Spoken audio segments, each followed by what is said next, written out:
Thank you so much for being part of Divine Insights. I really No, thank appreciate you. that you are supporting our mission by helping us understand a little bit more about how creativity and art works in your world. So thank you so Mhm. much. Thank you for inviting me. I'm very glad that I'm talking with you today.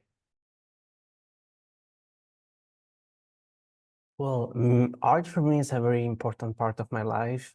I've always been a very artistic person since I was a child. I love art in all its formats. And when I was a child, I remember that I was drawing everywhere I could find a piece of paper or something. I was drawing, but I never thought that I could dedicate myself professionally into it. But art has been part of my life since I think ever. My mother, for example, she studied art in Paris, so as art has been surrounding me since I was a child. So I try to draw at least 8 hours per day, and there are days sometimes that I draw even more, even longer. It depends on the piece I'm working on.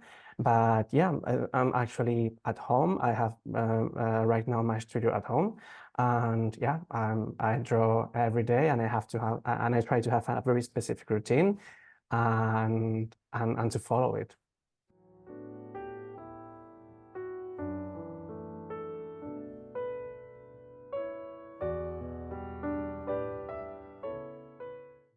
I work with pencils. In the past, I was using graphite pencils and charcoal pencils, but right now I'm more focused on color pencils. Okay, Hmm. I absolutely admire what you do because it's really hyper realism, which I think Hmm. it requires so much of you, so much in proportions and the Hmm. precision of everything that you do. Exactly. And in general, hyperrealism is a style that requires a lot of time in general, not only for artists that are doing art with pencils, but also for other type of artists that are making art with uh, uh, um, oil or acrylic on canvas. Hyperrealism requires, in general, a lot of time. However, if you consider that I'm doing it with color pencils, it's even more difficult. It needs even more time because you need to build up layer by layer, and it's a very slow process, a very slow process. And in order for the artwork to be smooth and and to seem like very hyper realistic, yeah, it requires a lot of time. Well, I first started uploading content to my social networks in 2017, more or less. As I mentioned before, I always loved to draw. And since I was a child, I drew everywhere. But in 2017, I just had the feeling uh, of drawing more, even more. And after talking with some of my colleagues at work, they recommended me to upload my drawings into social networks. And at first, I was doing just freehand portraits in black and white using graphite and charcoal. But after a while, I wanted my drawings to be more hyper realistic. I don't know, it's something that I really love. Um, I couldn't do anything else. I really like the feeling. I mean, what it's like to see a piece and that seems to be like alive. I really like this feeling. And so in 2017, I started uploading drawings, and slowly I was developing my technique more and more so that my drawings could be like as realistic, as hyper realistic as possible. Well, I really enjoy to be alone, drawing while I'm listening, for example, to a podcast or music. I really enjoy that part where I'm like alone and I have 6 or 8 hours ahead of me where I can draw without any interruptions. And I really love that part. For example, many friends ask me how it is possible that I can be like so many hours alone drawing, and I always answer that for me that's not a problem. I love to be alone while I'm doing something that I love. And in the meantime, I'm also listening to a podcast or or radio or music, and that's something that I like. That's also that I love it to do it. And or for example, I'm a big fan also of audiobooks. And while I'm drawing, I'm also listening to a story, a book, and it's perfect. I really love it. I'm doing two things at a time. Wow, it is almost like time for yourself.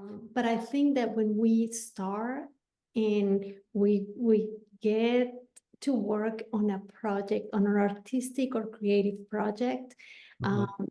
it's like the time goes so fast or slow, depends. Exactly, Um, exactly. but it's like it's your time. It's like there's Hmm. nothing else in your mind. So in the case Hmm. of cancer patients, it's such a beautiful time for their mind to rest, to not think Hmm. about the diagnosis, the side effects, or how they feel, but instead, feeling more normal. So thank you Exactly. for sharing that. So in the case of your style, Mhm. I was reading some of your biography, and you are Right. self-taught. Yeah. At the beginning, at first, I was a little bit embarrassed to tell people that I was self-taught because, yeah, as an artist, it's like you really need to have like a background of like studies and education. But for me personally, artists must be self-taught because you always need to develop yourself and continue developing yourself. By being self-taught, you're all the time developing yourself. You think what comes first, color, media, or the subject?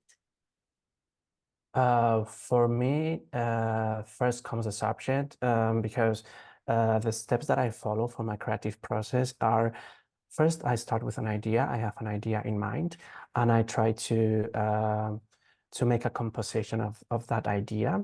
And once I have done the composition, I take a photo of that composition, and I use that photo as a reference for my drawing. But first, it all starts with an idea of an object, a subject in my mind that I really want to draw and to show people. Yeah, Love that's it. what I would say. And what you just said is so important because you work on realism, then Hmm. it's so important to have a reference. Hmm. I remember I have two boys, and they used to tell me, "Mom, draw me I don't know, a flower, draw me a car." Hmm. And I was like, "Well, let's look at some pictures." And they were like, "Why?" I'm like, "Because if I want to draw you something that looks like a car in a more realistic way, I want to have a reference." Hmm. I I was before being an artist 100% or before dedicating myself into art 100%, I also had another profession, and I decided to quit my job to follow my dream and to be 100% an artist. I quit my job is because I wanted more freedom. I needed more freedom, and also my body needed more creativity. And I think that with the last drawings that I've made, you can see this searching for freedom. For example, I will give you an example. One of the last drawings that I've made recently is a bougainvillea plant, a bougainvillea flower. I think in Colombia it's called Trinitaria. Uh, I'm not sure because it has different names all over the world, and it's a plant that it seems that is coming out of the paper. It's a plant that it seems that is looking for freedom, coming out from the paper and trying to expand herself. And that's what I would say. That's how I could like possibly relate my experience by quitting my job and looking for freedom, and also the artworks that I do right now. That is great. Because one of the things that I like to share with patients is use this moment in your journey as an Hmm. inspiration. Use the Hmm. elements, use symbolism, use the colors, use the smells, use anything to get you to create something that is Hmm. meaningful to you and that Exactly. represents who you are. Because at the end, Don't you think that art is about representing your feelings, who you are? Of course, of course, of course. We are putting a lot of us in our pieces, in our artworks. Absolutely. I think that's what I enjoy so much going to museums. And when I go into a museum, as I see the art piece, but then I remember the artist was in front of this canvas or this paper, or it was in front of this piece, and it was giving time and the emotion and the good days and the bad Exactly. days. So for Exactly. me, it's like, oh my gosh, I just love it more. I feel a little bit sad when I see nowadays, just like people looking for the Instagram moment in front of the bar, and not thinking about that an amazing artist created that piece. So Exactly. yeah, but Exactly. Because, yeah, for every artwork, there is a story behind, and that story has been created by an artist. So you cannot separate the artwork with the artist. It is impossible. It's all together. yeah. It's intentional. Yeah. Um, I'm doing what I'm doing because I love to do it and because I choose to do it.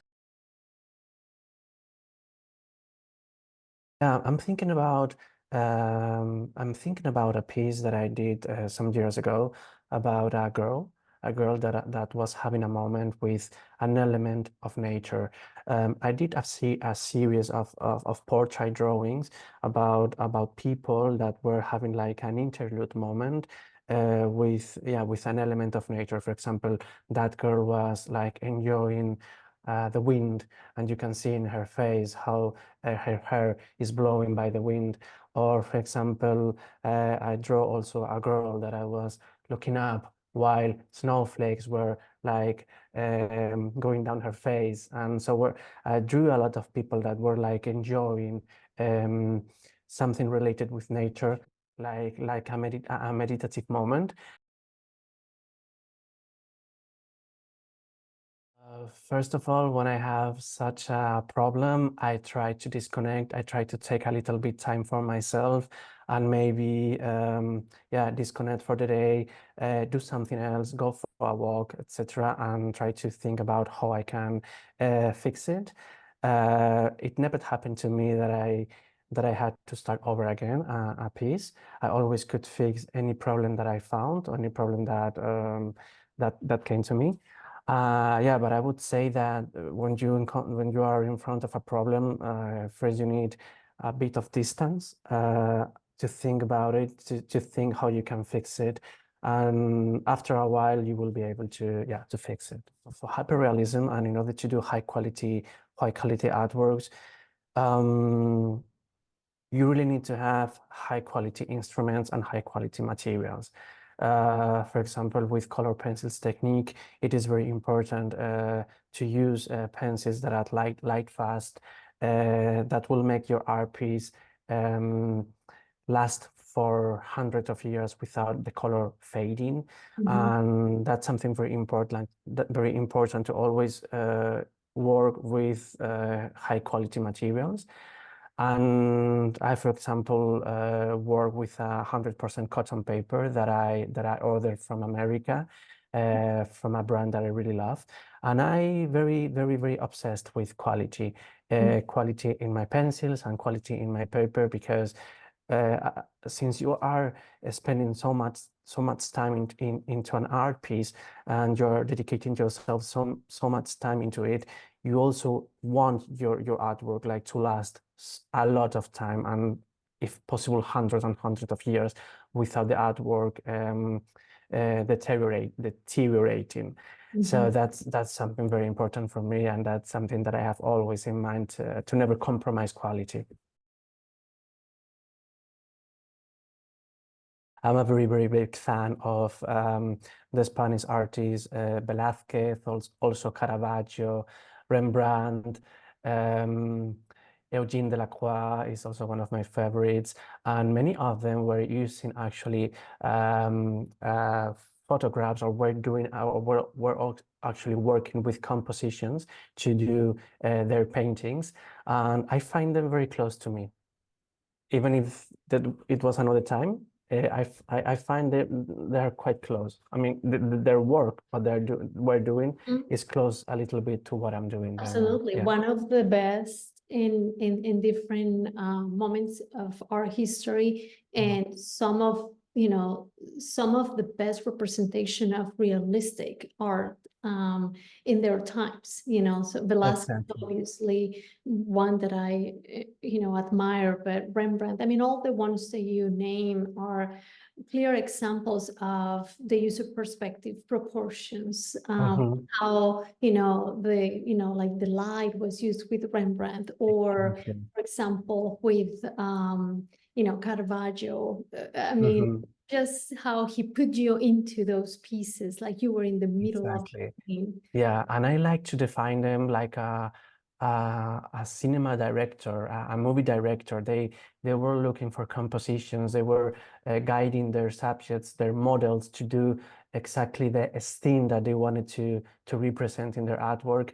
They knew about proportions. They knew how to transfer these images into paper, into the canvas. They used a lot of tools. And yeah, I really, really like to still learn from them. I really, really like it. Yeah.